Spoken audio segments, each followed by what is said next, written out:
June, siguro yung commitment ko rin, I think sana this can be a long-term relationship with the Showbiz Press. Hindi lang sa production, but even in your relationship. Maybe I can bring people on the table, mga kongresista na nagmamahal sa industriya, para we can have a regular gathering with the Showbiz Press, even with the Producers Guild. It's something that pwede natin gawin sama-sama. Thank you. Ang ganda, di ba? At least sa ikaunlad ka ng industriya, di ba? So, dapat na talagang tulungan sa Direk Lino na mapunta sa Kongreso. Pero eto, isa-isahin na natin, dire-diretso na para mas mabilis. Noel, yan. Syempre, nandito si Noel sa pagmamahal sa iyo, Direk. Okay? But thank you for the movie. It's showing on the 26th at pareho tayong kinakabahan, but we're anticipating that with all the support of the movie press and everyone. But we're excited. Isa Calzado, Yeah. Impulse Romana. We're so excited. And thank you, Noel, for helping. Of course, of course. Kasi isa kasama ni Lino sa Starstruck pa lang. Anyway, Lino, people are, well, I am expecting a plot twist in all these. And I was surprised with you saying na hanggang last minute, pwede mong kumbinsihin yung kapatid mo na supportahan ka. If they are to like pick up something now as a soundbite, you talking to your brother, what can you say?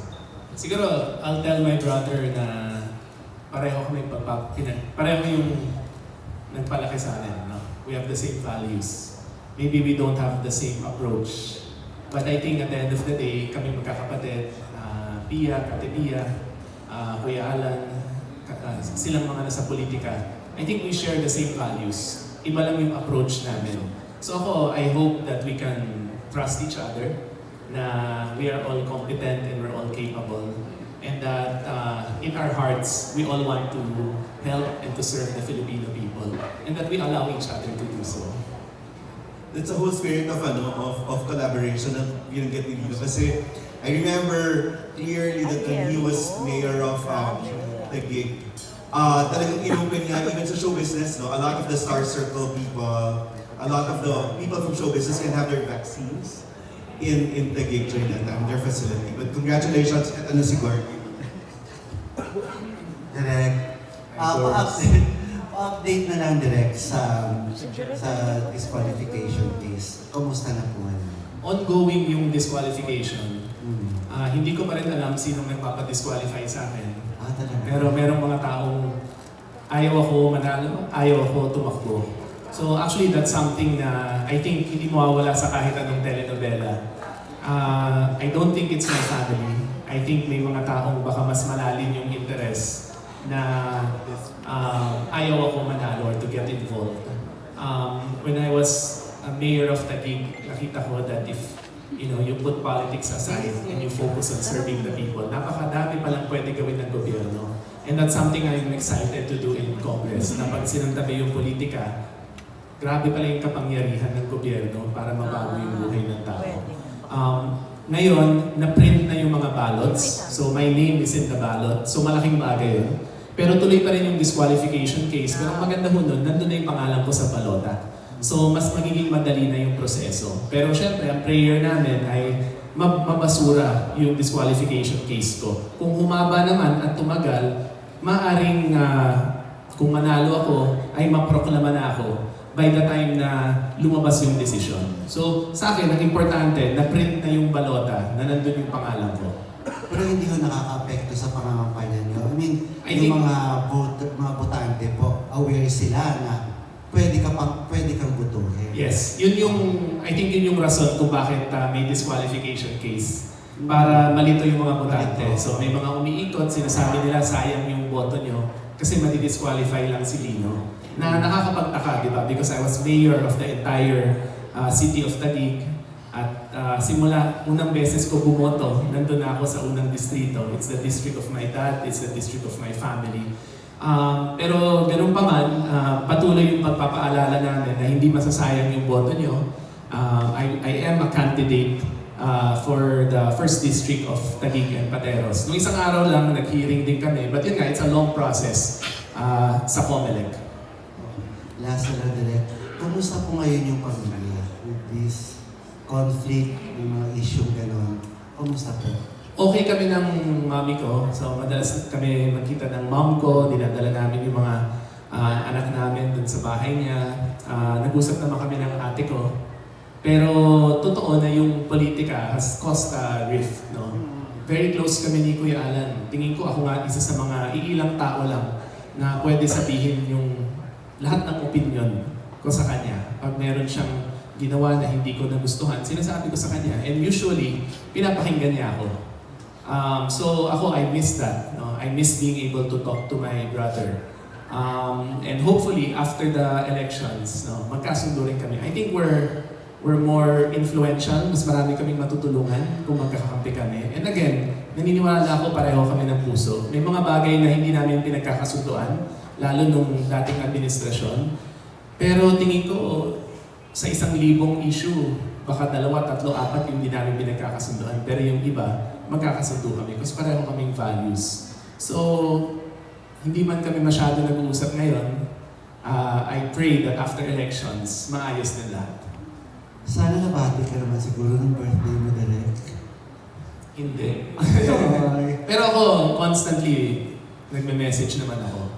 I think para sa kanila, syempre kuya, makakulturang Pilipino.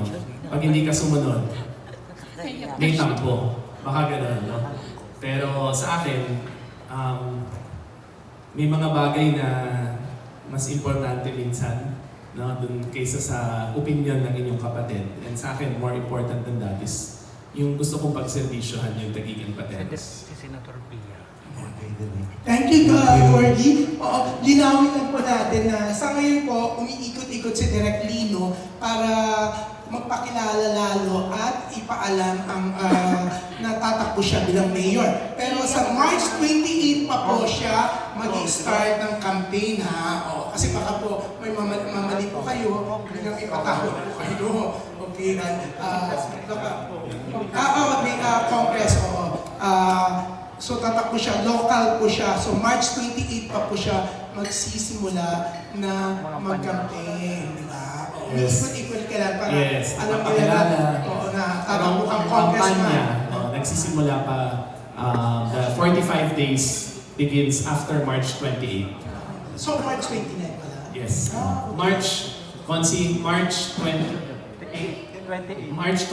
the first day of local elections. Hanggang May 10, Yes. birthday ko yun. Boom. Last day. So, magsa-celebrate ka sa Taguig. Hindi. Ako sabi ko lang pa si Miss Rosel dito ako magsa-celebrate. Kasi 55. Siyempre, importanteng lugar itong Valencia, itong Regal, di ba? Pero ito, siyempre, importante rin ang kanyang mga katanungan. Siyempre, from DWAR Abante Radio, Don Sarmino. Nakakaliw talaga si June. Ay, Direk, kung at this point walang support ang family, I know napakarami mo namang natulungan sa showbiz. Maraming artista kang kaibigan. So at this point, sino-sino na yung nagbigay ng assurance na susuportahan nila itong laban mo na ito? Right. Yun, na-appreciate ko. No? Ako, napakalaking bagay na to na Regal is hosting this. It means so much to me. Sina Paolo, Adelino, sina Kim, sina Ian, they've all told me na kung anong tulong yung kailangan. So ako naman sabi ko, pag libre kayo, pasyal kayo, magbigay ng kasiyahan sa lungsod ng Taguig at sa bayan ng Pateros, malaking bagay na. Pero as much as possible, ayoko naman masangkot sa politika yung mga kaibigan natin. Pero para magbigay ng kasiyahan, I think, welcome na welcome sa Taguig. Pero yun, how do you feel na kung yung mga artista ang kaibigan mo nagsusupport? Napakalaking bagay. Tapos yung family pa ang hindi. So, I think habang tumatanda ka, habang tumatanda ako, and siguro nararamdaman yun rin lahat to, yung friends really become family, di ba? In fact, habang tumatanda ka, parang lumalawak yung mga kaibigan mo kasi pinipili mo na sino yung mga tuturing mong pamilya. And ako naman, I really don't consider my family against me kasi yung pinaka-tinuturing kong pamilya, syempre yung asawa ko, tsaka yung mga anak ko. And yun talaga, 100% lahat ng gawin ko nandun sila sa tabi ko. And I have so many friends who really I consider family. And speaking of your wife, so lahat din ba ng mga former teammates na ay nag-express na rin ng support sa'yo? Like volleyball player? Sana, yes, sana. Pero yun nga, hindi kami masyado nagpipilit. Pero marami raw sa mga kaibigan niya, basta magsimula na yung election o kaya after elections, kung gusto namin mag-volleyball clinic, welcome na, happy raw sila to help in Taguig and Pateros. So I'm excited for those partnerships. Thank you and good luck. Thank you, thank you. Thank you, Don Don. At sa mga gusto magkape, may pakape si Derek. Alam niyo si Derek, ang sarap ng kape ng Rain Entertainment, di ba? Dinala niya po dito yung coffee bar. Ha? Gabi ka, nagsira ng kape. Sabi ko, napakasarap.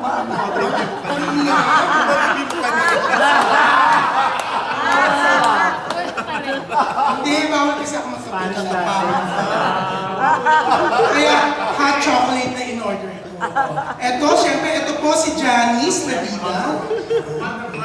Iklian mo ang sagot mo, Derek. Baka ma-disqualify ka tuluyan bukas. One sentence. Actually, direct parang, yung kwento mo ngayon, oo, naiiyak kami sa kwento mo, direct. Parang, Naiyak siya, umiyak siya. problema ng family dahil sa politics. I'm sure hindi lang sa inyo yan nangyayari to, di ba? Marami naman. Pero yung pagiging vocal mo ngayon, ano yung nagtulak sa'yo to be truthful dun sa pinagdadaanan ng story mo? Siguro, ito yung mahal kong industriya, yung showbiz. And siguro kung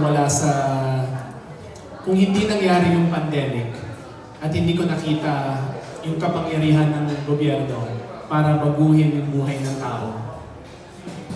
At ang tingin ko sa politika parang yung tingin ko dati na madumi ang politika, na ang nabubuhay lang dyan yung mga tradisyonal na politiko.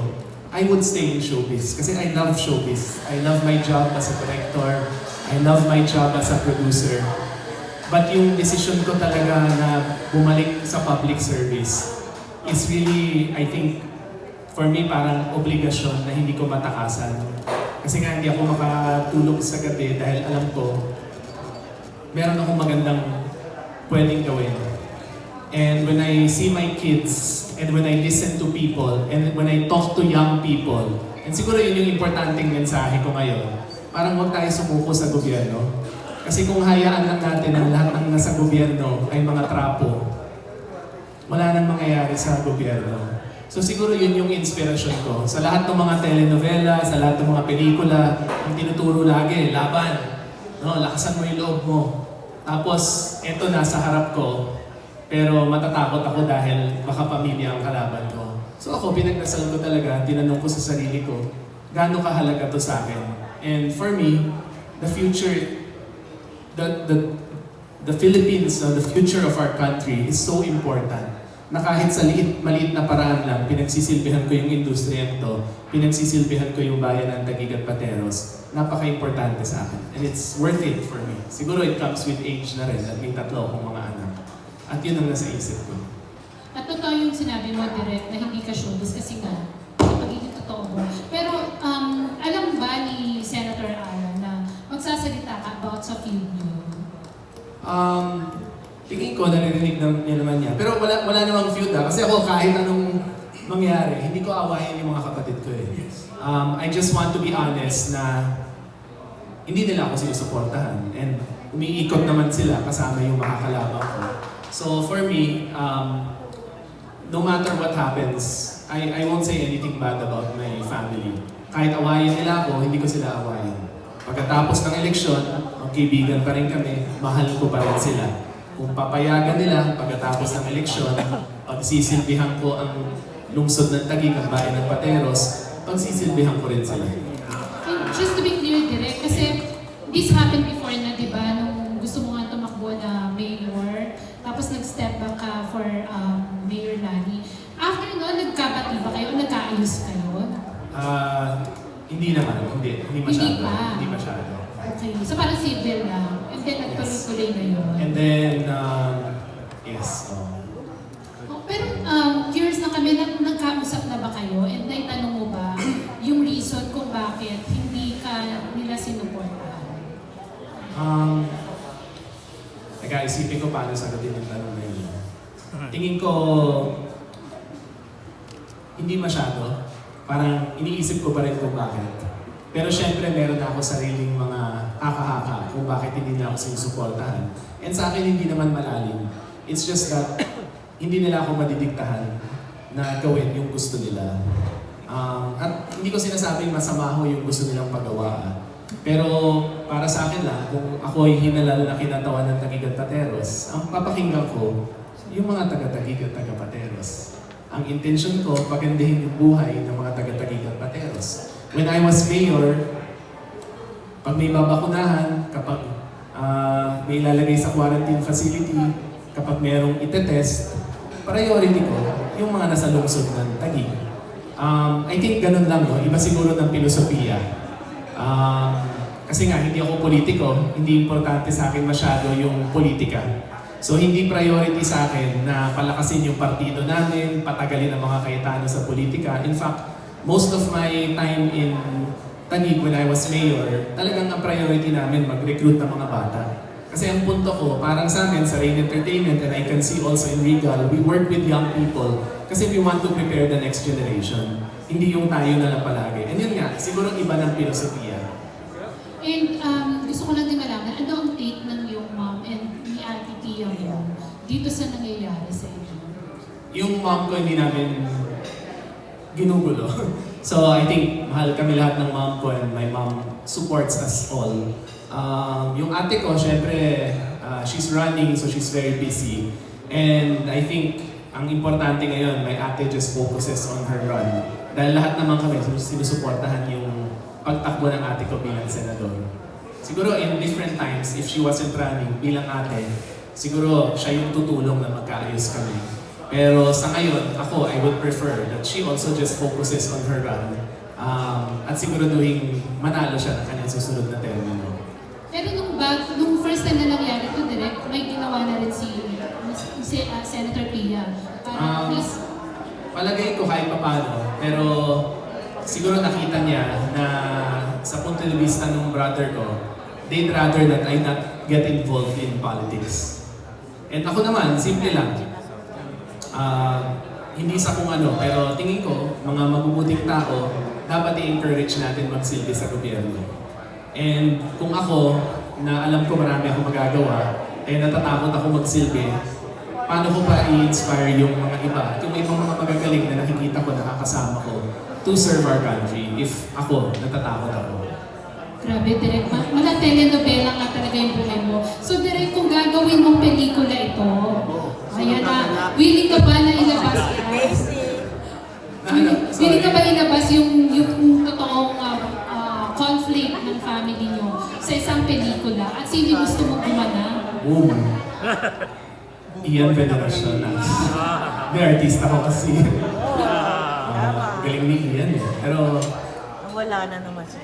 mas ganda na ng mga telenovela ngayon. Sa amin siguro boring kung talagang i-compare mo sa ganda ng mga telenovela ngayon.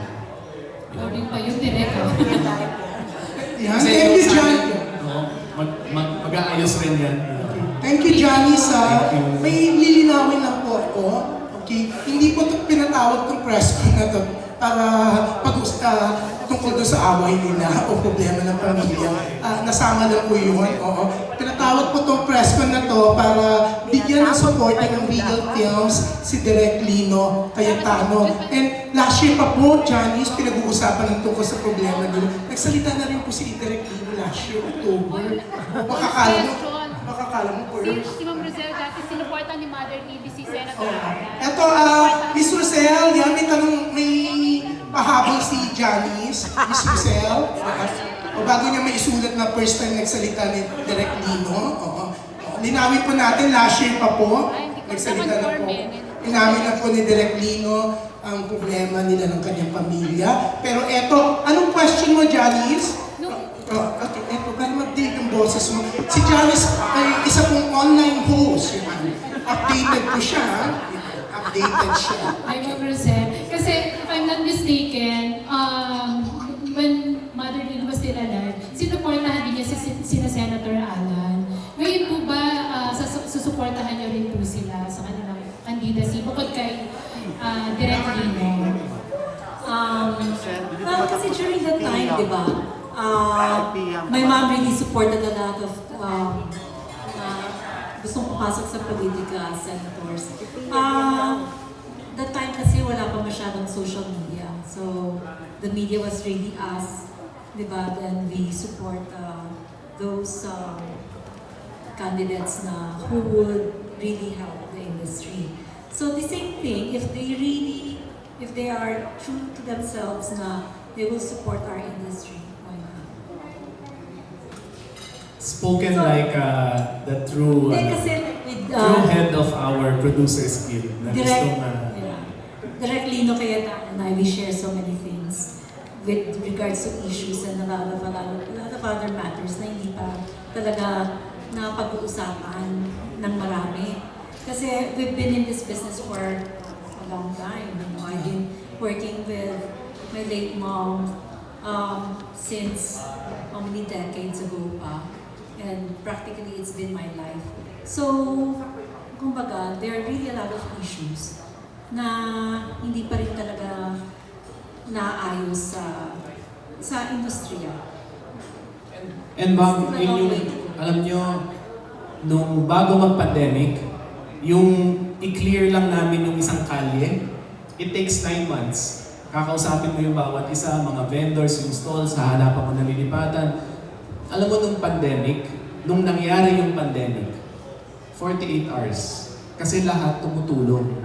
Lahat nagkakaintindihan. Ako, we can make a quantum leap in entertainment. Lahat tayo nandito na nung 90s. Akalain mo ba nung 90s na yung Korea makakarating sa ganito? Eh ngayon, hindi na nga Korea ang problema natin eh. Indonesia, Thailand, Vietnam, they're all more aggressive than us. So, iniisip namin ni Ms. Rosel, a lot of the producers, hindi pwede yung maliit na mga solusyon. Ang iniisip na natin ngayon, pangmalawakan. Saan tayo in 10 years? And Filipinos have the most talented people in the world. Di ba, ma'am? All around the world, Filipino entertainers are known for their talent. Filipino directors, Filipino writers. So that's something na siguro we want to work with together on a policy level with the producers, with Congress. Yeah, thank you. Actually, Ms. Rosel, gusto malaman ni Janice, ilan daw bang ipapapress ko ng senators, congressmen, mayors, councilors? Yung gusto niyo malaman talaga. Oo, party list meron daw ba? Kasi parang na-schedule niya na. Pag-usapan na lang natin yan dyan. Hindi ako yung picture lang yun. Segue ko lang. Kapangalanan natin ha. Kasi actually both Lina and I, we share the same concerns. The Philippine industry, we really need to be progressive in our approach in, doing this business. It's not only dun sa paggawa mismo, pagtrata mo rin sa mga tao. I mean, naumpisa na natin lang sa EGL, di ba? Pero there are a lot of other things na more than just the number of hours, ganun. It's really the dedication, the focus of a lot of people na really having the same thoughts na we need to really progress. Yeah, baka may magtanong kung ano ang EGL, Eddie Garcia Loco yun, okay? At eto, thank you. Yes. Ay, eto si Kit naman. Baka lang ma-pressure lang si Ms. Rosel. Special kasi may pelikula kami end of the month. Please support. Yun rin yung isa. Special kasi may pelikula kami na we'd really love for you to watch and support. It will be the first zero waste film.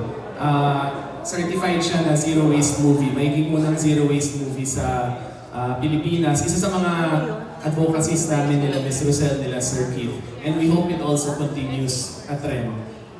Yun, nakakatakot, entertaining, pero at the same time, tingin namin malalim yung sinishare ng kwentong yun. Ano po bang ibig sabihin ng zero waste? Ito ba kumakain sa kamay? Sige. Para walang tapon-tapon? May clean explanation pero maganda. Kanyari, itong lamesang to, puno ng pagkain. Pangkaraniwan, kukolektahin lang yan, itatapon. Saan pupunta? Sa landfill. Kaya sa labas ng Metro Manila, yung landfill, punong-puno ng basura. Pag napuno, maghahanap ulit ng ibang lugar na tatambakan. Pag umulan, bumaha, bumagyo, yan yung nagdadala ng sakit. Yung zero waste, sino-source natin lahat. Sige, baso. Okay. Pwedeng hugasan. tissue, pwedeng i-recycle. Natirang pagkain, pwedeng i-compost, ilagay sa lupa. So, kung metikuloso ka, walang makakarating sa landfill dyan.